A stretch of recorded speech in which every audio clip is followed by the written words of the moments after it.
What is up, guys? Wrestling Premiere is here. There was once a time where WWE's entrance theme stood out. In nearly every era, there was a big collection of entrance songs that people remember, whether it's Hulk Hogan's Real American or Shawn Michaels' Sexy Boy. Entrance music is extremely important to a wrestler's character. There's a bunch of lower card guys that had amazing theme songs, that had amazing songs throughout the years, and that are mentioned to this day. Maven comes to mind as somebody. Back in the 90s, WWF's music production ramped up tremendously. The wrestler's theme songs was a big part of his identity, and it was important for the theme song to suit him, and in many ways, it completes his character. That's why it's important to have a theme song. It's not gonna make you world champion, but in some cases, people have succeeded using their theme songs. Jim Johnston was an important figure throughout WWE's history. He had a great mind in figuring out what matches a certain wrestler. A new generation had plenty of classic songs, including Sexy Boy, Razor Ramon's theme song, but as time went on, his ability only got better. Stone Cold is a prime example of an iconic theme song. This man had the perfect entrance that makes it seem like any other song wouldn't fit him. You hear that glash?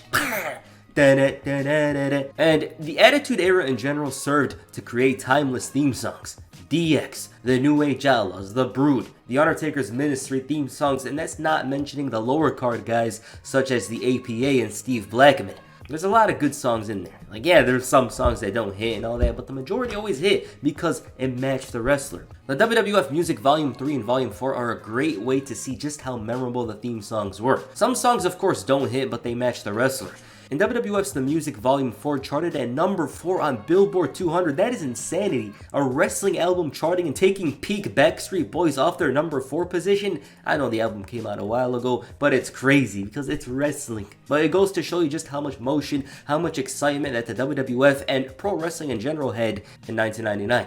Big Show's theme song suited him well. Mankind, Chris Jericho, everything was on point. And WWF continued their music success, charting once again on Billboard in 2001, but this time at number 2. It was obviously WWF's success that helped this. It's just a mention because the point of this video is to talk about how WWE's music was on point. Triple H's The Game was a major part of WWF The Music Volume 5, and heading into the Ruthless Aggression era, the songs were still consistent and in tune with the wrestlers. That's what's important. It needs to suit a wrestler. Ward Life, Line in the Sand, Just Close Your Eyes, and yes, this era had some forgettable theme songs. No one really remembers Luther Reigns' song, but there was also some licensed songs that involved Jim Johnston. Randy Orton's Burning My Life, CM Punk's This Fire Burns, Rey Mysterio's Booyaka Booyaka 619, and WWE Reckless Intent included all of these songs, including Triple H's King of Kings. It's probably the very best WWE album. Heading into the PG era, the distinctive theme songs were still around. A lot of songs from that era are still very memorable. Legacy, It's a New Day, Jeff Hardy's No More Words, Break the Walls Down for Chris Jericho was remade, and even though the WWE product was weaker, the theme songs got better. Sheamus, Dolph Ziggler, Zack Ryder, and even if you don't like a song, you understand why that wrestler has it. The Miz's I Came to Play and Drew McIntyre stand out at the time. Broken Dreams in itself is a tremendous theme song in general, you know? It stands out a lot because it was very slow, which is opposed to what WWE usually did at the time. Undertaker's obviously doesn't count, but Broken Dreams, it's a timeless song from that era. People still talk about Drew McIntyre and Sheamus' theme songs, and WWE to many was at its lowest at the time, but the theme songs were still memorable. There was a time where the iconic theme songs would slowly fade away though.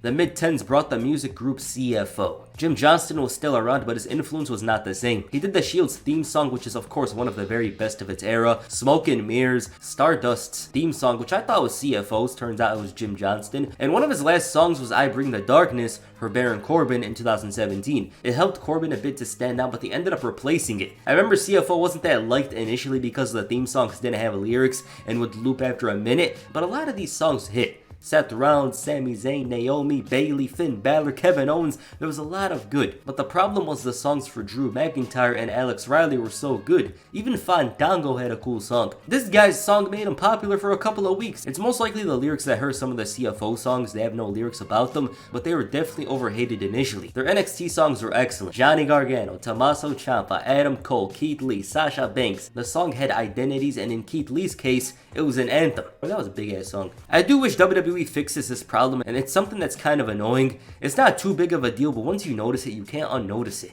CFO got better as time went on. They gave the B team an amazing song, and these guys were lower card guys. They weren't even that big on TV. Their biggest highlight was Bobby Roode's Glorious and Shinsuke Nakamura's Rising Sun. I remember someone used that as their ringtone, and I was like, damn, I'm out here sitting in a freaking cafe and I hear I was like, what the hell? Damn. AJ Styles' theme is another one which matches him. You could feel that blue collar pit bull vibe about it, and it really matches AJ Styles well. And it's unfortunate that the identity isn't there with the newer theme songs. I like Ricochet's theme song now, but CFO's was better. His theme felt like he was about to save the day as a superhero. After a contract dispute with WWE in 2020 and 2020, they signed Def Rebel. Def Rebel is the current composers for WWE's theme songs, and compared to CFO, they make CFO look like Jim Johnston. Prime Jim Johnston, by the way. The problem with Def Rebel and WWE is if someone already has a memorable theme song, they most likely will take it away. It probably has to do with royalties and stuff like that, because I highly doubt WWE would just take somebody's song and change it for the sake of it, although who knows. The main event talent has good theme songs. Seth Rollins has an anthem, and I don't really like the song in general because it's kind of redundant and stuff like that, but it's a sound. It's something you hear Burn It Down, he comes out, it's exciting. LA Knight has a California Love-esque song. It's California Love remix version if you listen to it. Io Sky has one of the very best songs on the entire roster. It matches her energy. Other than that though, if you're a mid-carder, then you have the most generic entrance. Are you Roman Reigns? No. So you're gonna have to deal with some very basic ding, then you hear boom, boom, boom, boom, some nonsense. I'm just making a song up, and freaking Def Rebel's probably gonna use this as a sound and give it to somebody like freaking Carmelo Hayes once they get called up to the main roster. The Royal Rumble was a great example of this. So many people came out and I didn't know who it was because of their entrance music. Oh, it's Chelsea Green, Xia Li. Other than that, the shows themselves do not have good intros. They're very generic. This is my place, I gotta make good. Those generic raps that you used to hear, the Fort Minor, remember the name, NF type stuff, nah. Other than that though, WWE really needs to fix the music. Obviously, if you ask me, would you rather fix this or the entrance songs, I would always choose the former. But it's important. It's really important for them to make identifiable sounds because it matters, you know? Like, if someone like Zoe Stark comes out and has an amazing theme song, people might like her more. There is good songs with Def Rebel, you know, I'm not gonna try to trash them the whole time. There is good songs, you know, head of the table Roman Reigns, but it's clear that they obviously took their time with Roman Reigns' theme song because he's Roman Reigns. A lot of the songs seem uninspiring, but if you want my favorites from Def Rebel, Carmelo Hayes, Gunther's song is actually a banger. It hits very, very, very hard. Io Sky, of course. There is some good songs there, it's just they don't stand out if you're a mid-carder or a lower mid-carder. You get what I mean? They don't hit hard. It's unfortunate. Other than that, I'm not expecting WWE to bring in licensed music because that's kind of ridiculous. That's actually ridiculous. It would be nice to see here and there, you know, Cody Rhodes has it. It's better if they focus on the identities of the wrestlers and make better theme songs, so yeah. Alright, what do you guys think of WWE's music recently? Please comment down below, and that's for this video. Make sure you hit the Superman punch on the like button and perhaps the crossroads on the subscribe button. Peace, I'm out.